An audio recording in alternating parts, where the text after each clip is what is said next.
Hello, everyone, and welcome to English Pod. My name is Marco. My name is Catherine, and today we're talking about fear. That's right. Today we're going to talk about phobias, different types of fears that you have. Many people are scared of different things, and that's what we're going to talk about today. Okay, so let's listen to today's dialogue and find out what the people in our dialogue are very, very afraid of.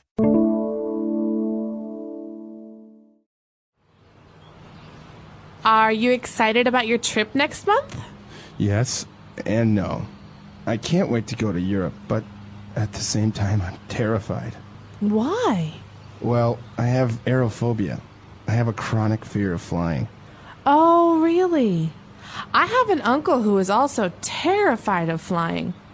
It's not that bad, though. I mean, it is pretty scary to be up in this big machine flying through the air at 700 miles per hour.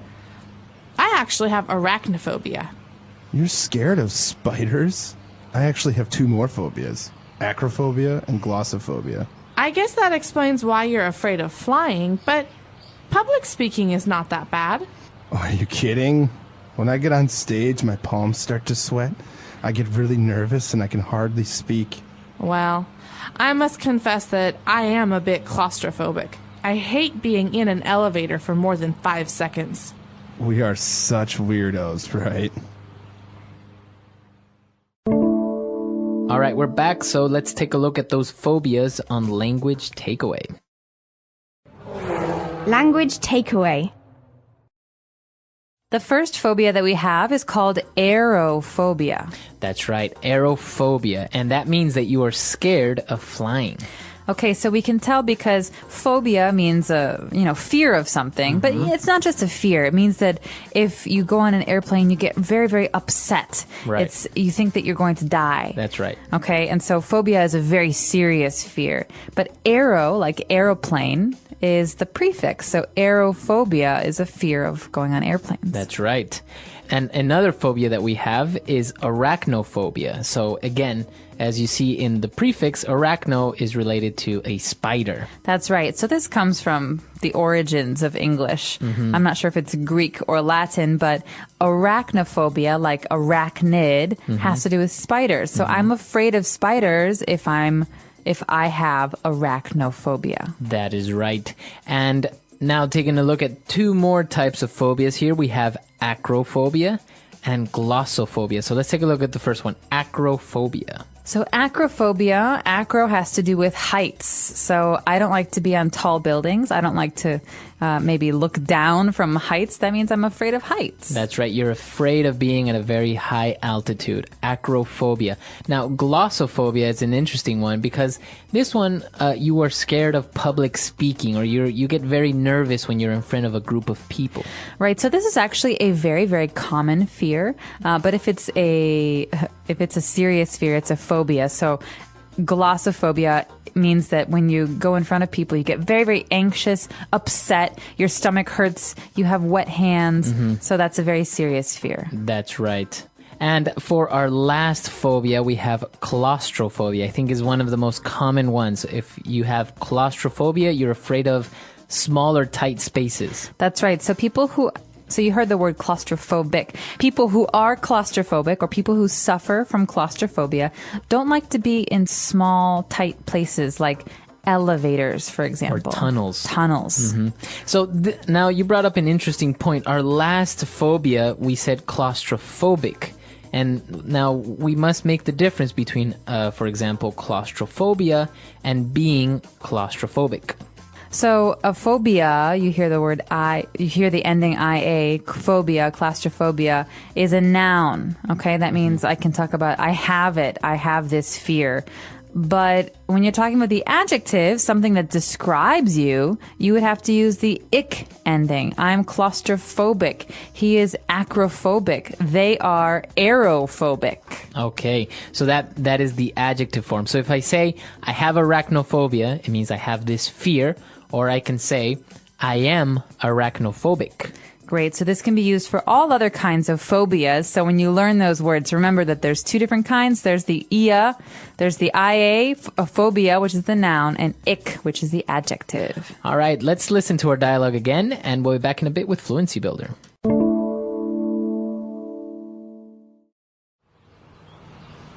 Are you excited about your trip next month?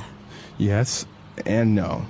I can't wait to go to Europe, but at the same time, I'm terrified. Why? Well, I have aerophobia. I have a chronic fear of flying. Oh, really? I have an uncle who is also terrified of flying. It's not that bad, though. I mean, it is pretty scary to be up in this big machine flying through the air at 700 miles per hour. I actually have arachnophobia. You're scared of spiders? I actually have two more phobias. Acrophobia and glossophobia. I guess that explains why you're afraid of flying, but public speaking is not that bad. Are you kidding? When I get on stage, my palms start to sweat. I get really nervous and I can hardly speak. Well, I must confess that I am a bit claustrophobic. I hate being in an elevator for more than 5 seconds. We are such weirdos, right? All right, so we've picked out a couple of different phrases today. Let's take a look at those now on Fluency Builder. Fluency Builder. So in the beginning of today's dialogue, the character said, I cannot wait to go to Europe, but at the same time, I'm terrified. So at the same time. So in this case, we're saying that we are happy, but also we are scared. So two things at once, at the same time. Right. So this is a little bit different from when we talk about I can do two things at the same time. I can walk and chew gum. When we're talking about feelings or emotions, you say, I'm happy, but at the same time, I'm also scared. Right. That means that I have these two feelings, and actually, they're opposite feelings. Right, exactly. Usually they are opposite feelings. So, like you say, you're happy, but at the same time, you're nervous. It's like saying, on the other hand. Exactly. All right. Now, when we talked about all these fears, we're afraid of flying, we are afraid of spiders, we describe them as a chronic fear. Okay, so this adjective chronic is very important because it has to do with time. Okay, so I have a chronic fear of heights. That means this is a fear I've always had.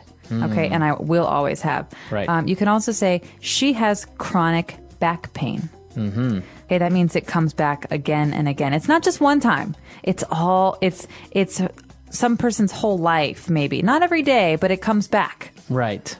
Okay, so that's, if you say you have a chronic something, you're explaining that you've had it for a while or you will always have it. It's something usually very serious also.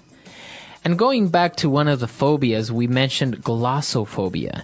And the other person said, well, public speaking is not that bad. It's not something to be so afraid of. And the other person replied by saying, are you kidding? Are you kidding? So this is actually a way of showing some sarcasm when you're talking, because public speaking is not that bad. The person wants to say, no, it is that bad. Right. It is awful. So are you kidding is a way to say, no, I totally disagree. Right. So you're being a little bit sarcastic, but at the same time, you're also acting a bit surprised. Like, I can't believe you said that. Or Like if I said, I really like the Twilight movies, Marco. are you kidding? Those movies are terrible. All right. So Marco does not agree with my opinion. All right.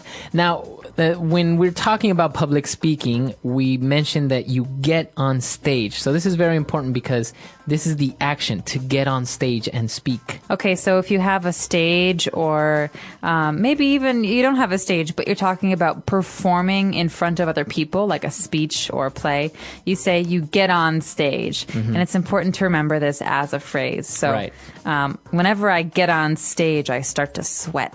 Now, you may want to add the there. You want to say to get on the stage, but it's not necessary. It's not incorrect, but the usual or let's say more correct form would just be use the phrase to get on stage. When I get on stage, I get very nervous. You don't have to say when I get on the stage. Or she's normally very shy, but when she gets on stage, she opens up and becomes very, very talkative. That's right. All right, so that's all the phrases we've picked out for you. Let's listen to our dialogue one last time, and we'll be right back.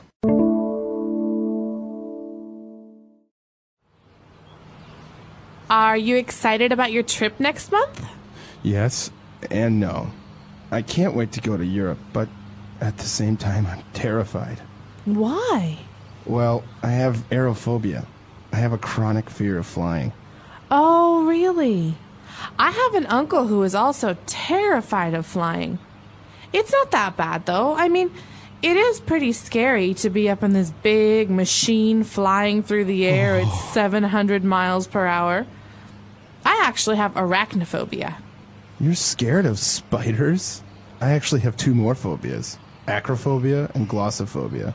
I guess that explains why you're afraid of flying, but public speaking is not that bad. Oh, are you kidding? When I get on stage, my palms start to sweat. I get really nervous and I can hardly speak. Well, I must confess that I am a bit claustrophobic. I hate being in an elevator for more than 5 seconds. We are such weirdos, right?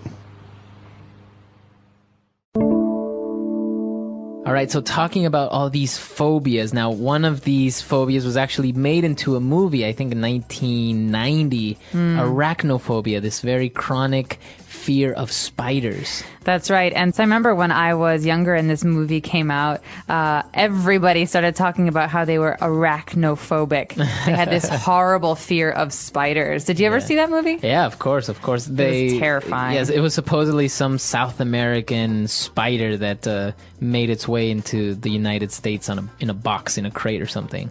Now, many people handle phobias differently. Now, do you have any phobia? Or are you claustrophobic? Are you arachnophobic?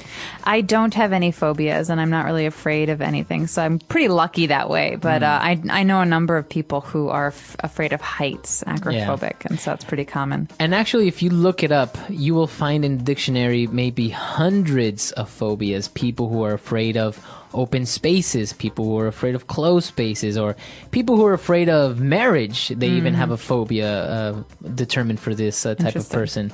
So it's very interesting. Now, this is going to be a challenge. Why don't you look up a couple of different phobias and share it with us? Maybe some of the craziest ones or the funniest ones or maybe the strangest ones you can find.